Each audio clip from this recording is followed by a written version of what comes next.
Call all hands. Beat to quarters.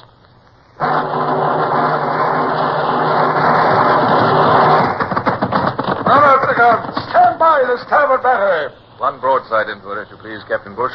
Pointers on target. Linstocks ready. Aye, aye, sir. Ready. Fire!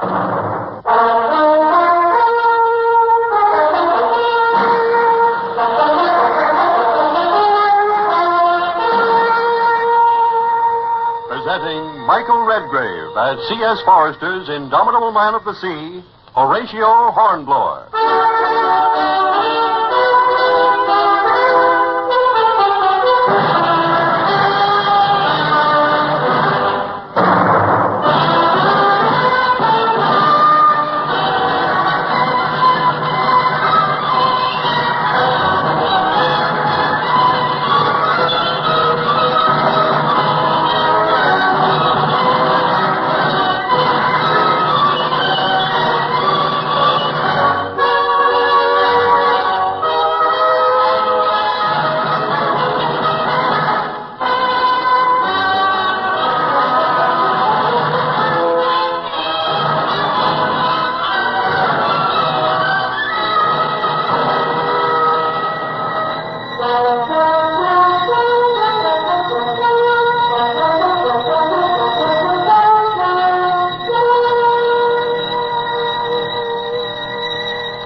Acting as governor of Le Havre, with all the hundreds of administrative problems involved, would suit me better in my present retirement than it did in those days when I was more restless and active. But having accepted the surrender of the city, I was forced to keep a tight hold on the reins until Whitehall should see fit to relieve me of that duty. In the meantime, a clear head and an iron hand were needed. For instance, the matter of the fisherman's deputation was but one of many where firmness were essential. But, Your Excellency, we are innocent fishermen. Indeed. My captain reports that just before he captured your boat, you'd just slipped out from Honfleur across the estuary. Honfleur is still under the rule of Bonaparte and is under blockade. I've no doubt that your soldier catch there at 3 times the price you could have obtained here in Le Havre. That, monsieur, is trading with the enemy. And it's within my power to have all 3 of you hanged without trial. I wish to retain the goodwill of all citizens of Le Havre, so on this occasion, I shall let you go. But your boat will remain with the prize court.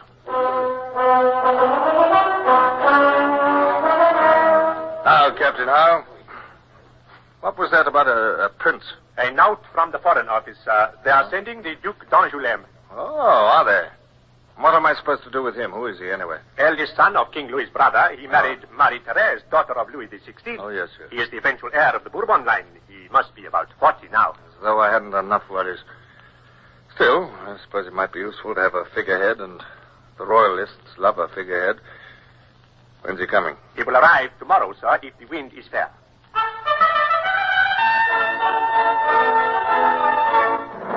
Massed bands burst into a triumphal march. Salutes roared from the guns.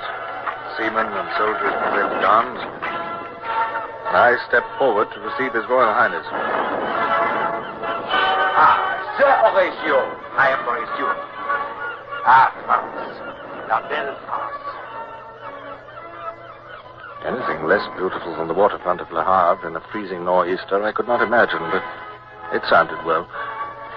And on that note, the carefully trained Duke continued through all the wearisome and frigid ceremonies which followed, the presentations, the processions, the dedication service, and the final reception of the Hôtel de Ville. It was during the latter that I became aware of Brown, my coxswain, discreetly twitching my sleeve. Beg pardon, sir. Colonel Dobbs sent me in. He says he'd like you to see a dispatch what's just come in. That's very well. Tell Colonel Dobbs I'll join him in my office when I can slip away without attracting notice.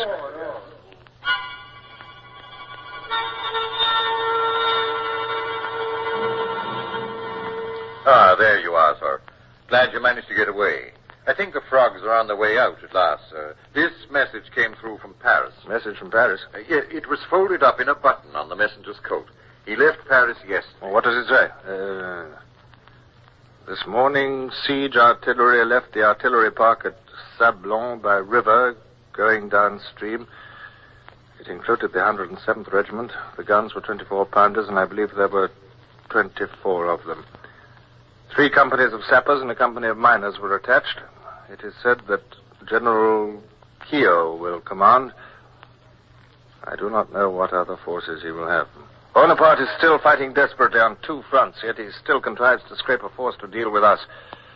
Because he knows we represent the deadliest menace to his power yet. However, it's useless to stand and complain. It's time for us to take the offensive. So I want to report on the roads between here and Rouen. Rouen, sir? Of course.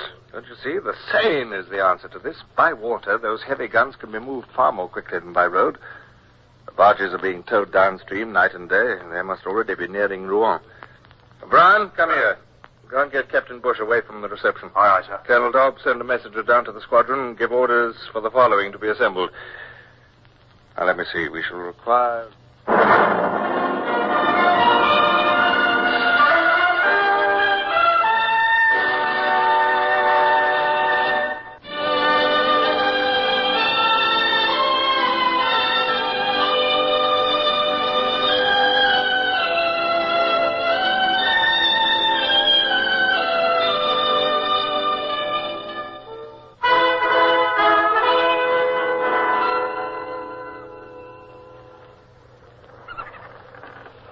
Well, now, Bush, you thoroughly understand the scheme?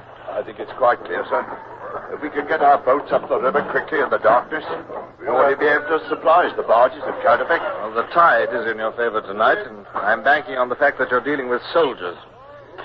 All their victories have been on land. They'll hardly expect an attack by water on their flank. And your landing party can burn and destroy to its heart's content. Well, I only have to wish you the best of good fortune now, Bush. I wish I were coming with you. Oh, that's impossible, sir. Half a dozen long boats on a river is no sort of command for a commodore. It's a perilous venture, Bush. It'll be all right, sir. Don't you go worrying about us, sir. I won't worry with you in command, Bush. Is all ready now? All ready, sir. Well, goodbye, Bush. Good luck. Goodbye, sir. Make way in the stern sheets there. Give way.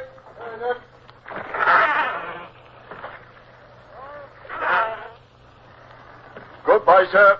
We'll be back before dawn.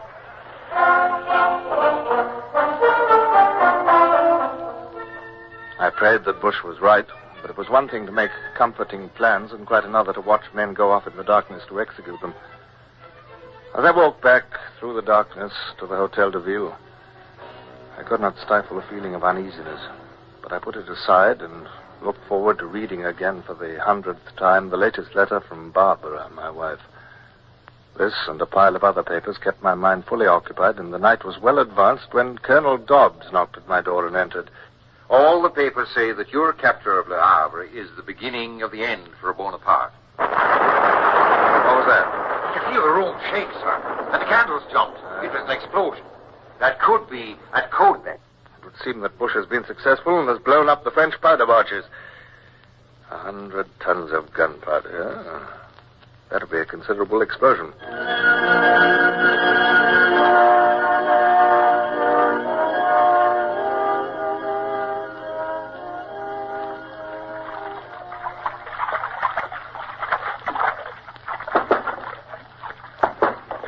Oh, come in. Oh, good morning, Captain Hart. What is it? Morning, sir. 2 boats are coming down the estuary, sir. Only 2? Only 2, sir. One of them's Camelot's launch. I can recognize her through the glass. I don't think the other's from Nonsuch, but I can't be sure. Very good, Captain. I'll join you in a moment.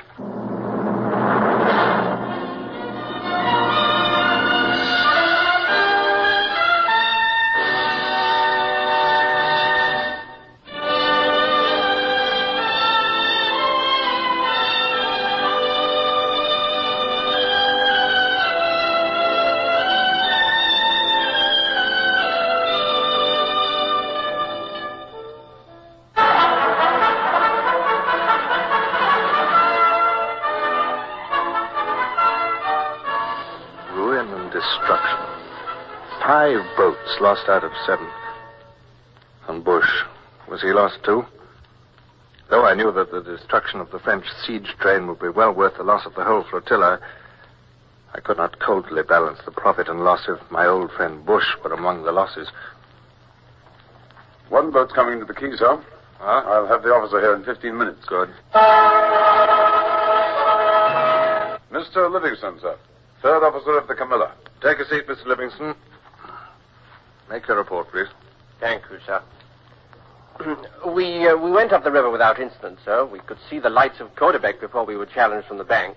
Captain Bush's longboat was leading. Where was your boat? Last in the line, sir. We went on without replying, according to orders. I could see 2 barges anchored in midstream and clusters of others against the bank. Yeah. My orders were to run alongside the one farthest downstream, which I did. Go on. There was a lot of musketry fire higher up, but only a few Frenchies where we were, so we chased them away. On the bank were 2 24-pounder guns on carriages. I had them spiked and then levered them off the carriages and into the river. Good. One fell on the barge underneath and went right through it, sank it like a stone. Yes. Well, and then what? Well, I led my party along the bank. There was a lot of shot there, just landed from the next barge.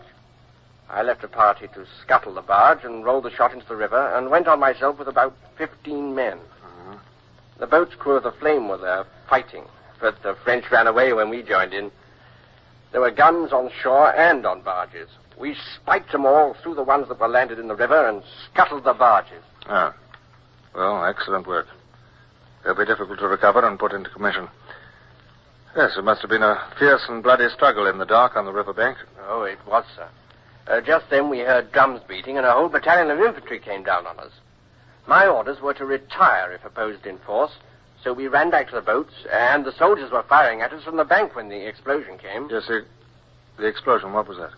It was the powder barges higher up the river, sir. Yeah. I don't know who set them off. Maybe it was a shot from the shore. Maybe Captain Bush... You've not been in touch with Captain Bush since the attack began? Oh, no, sir. He was at the other end of the line to me. I see. Well, you better go and get some rest, Mr. Livingston. You've done splendidly. I shall see that an account of your actions reaches the proper quarters. Thank you, sir. I only obeyed orders.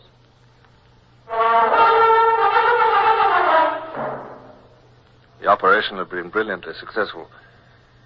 Deprived of his siege train and munitions, General Keogh would not be able to besiege Le Havre, and it would probably be long before Bonaparte could scrape together a similar force. But the loss of Bush was a crushing price to pay. It was hard to think of a world without Bush in it, of a future where I should never see him again. He was part of my life. But the very sympathy of Dobbs and Howard had the effect of nerving me to carry on. Your Royal Highness, Sir Horatio Hornblower, KB. Good morning, Sir Horatio. You wish to see me? Yes, Your Royal Highness. I do not know if you're acquainted with the circumstances that brought me to this part of the coast. You may tell me about them.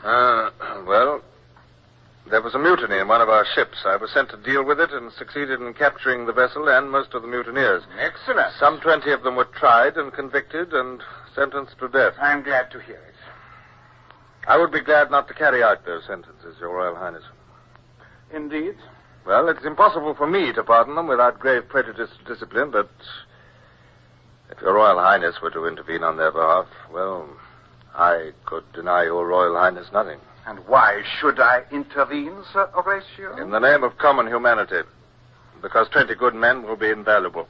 Your Royal Highness could say that it was unfitting that the first days of the return of the dynasty should be marred by the shedding of blood of Englishmen, even guilty ones. Good men, useful men, mutineers, presumably Jacobin revolutionaries, equalitarians, even perhaps socialists.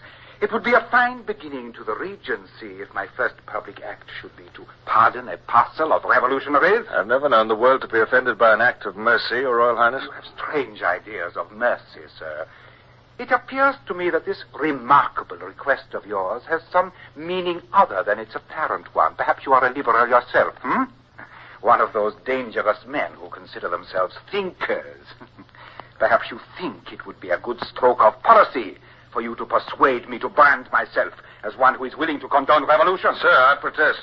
Your Royal Highness, This is a monstrous insinuation. I do not see fit to accede to your request, Sir Equerry. Oh, there you are. Be good enough to conduct Sir Horatio out.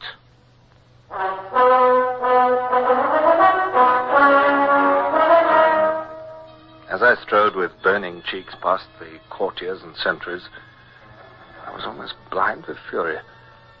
I stamped into my office, flung myself into my chair, sprang up again, paced the room. I hardly knew what I was doing as I struggled to restrain my anger. Dobbs and Howard gave one astonished stare at me and then bent studiously over their desks.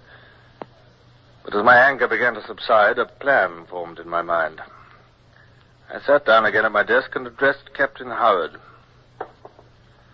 I want those French fellows brought in here, the ones who came with the Duke, the Equerry, the Chevalier d'Honneur, and the Almoner. You fetch them in now, will you? I'll get them right away, sir. Colonel Dobbs, I'll trouble you to make ready to write at my dictation. Please show no surprise at anything I may ask you to write. Oh, that was quick work, Howard. I met them in the corridor, sir. Good. Well, gentlemen, I've asked you to come to hear the letter I'm about to dictate and send to my Prime Minister. I think you understand English well enough to get the gist of it. Are you ready, Colonel Dobbs? Quite ready, sir. Very well. To the Right Honourable Lord Liverpool. My Lord, I find I am compelled to send back to England His Royal Highness the Duke d'Angoulême. But, Sir Horatio... Please, kindly do not interrupt. Now, go on, Colonel, please. I regret to have to inform your lordship that His Royal Highness has not displayed the helpful spirit the British nation is entitled to look for in an ally. Sir, this is impossible. It is not... Continue, Colonel, please. During the few days in which I have had the honor of working with His Royal Highness, it has been made plain to me that His Royal Highness has neither the tact nor the administrative ability desirable in one so high a station. Sir, I must speak. You cannot send that letter. No, why not? And you cannot send His Royal Highness back to England. You cannot. You cannot. No, he cannot. Is that so, gentlemen? Do you know who holds the power in this city? Do you know that I've only got to give the word and my ships and men would abandon Le Havre to the wrath of Bonaparte? But, sir... Do not tell me that His Royal Highness would physically oppose an order. Have you ever witnessed a deserter being brought in? Well, the frog march is an undignified and painful method of progression. But that letter would discredit His Royal Highness in the eyes of the world. It might even endanger the succession. You will never send it, please, I can only assure you that I can or that I will. Perhaps, sir, there has been some misunderstanding. If His Royal Highness has refused some request of Your Excellencies, it must have been because he did not understand how important it was. If Your Excellency would allow us to make further representations to His Royal Highness, I know... Yes, sir. If you would allow that, I'm sure His Royal Highness would understand. Ah. And what do you think, Colonel Dobbs? I'm sure he would.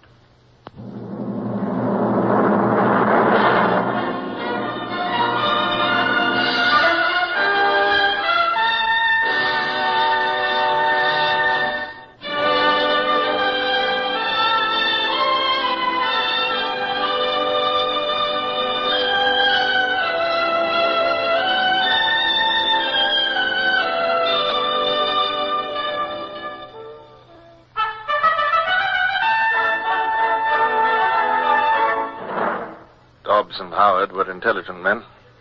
They took their cues without a word and added their pleadings to those of the Duke's staff. Nevertheless, it was only after considerable persuasion that I at last reluctantly allowed myself to agree that further representation should be made by the staff. Those worthy gentlemen shot out of the room in panic haste when I at last consented to allow them to approach their master. Then I sat back and relaxed.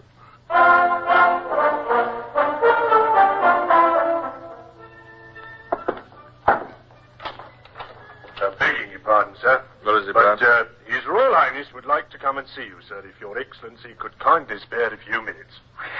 He's coming to you. My word, sir, he must be in a panic. I'm begging your pardon, sir, but I got a peep into His Royal Highness's room. He was hopping about like a monkey and using language I wouldn't have thought the Royal Highness would have known. Yes, thank you, Brown. That's enough. Captain Howard, be so good as to wait upon His Royal Highness. Inform him that I'll receive him in 15 minutes, when I've disposed of my more urgent business.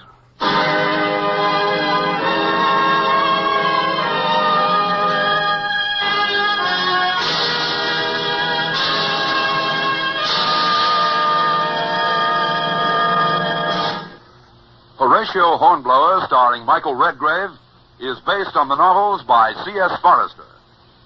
Music composed and conducted by Sidney Torch.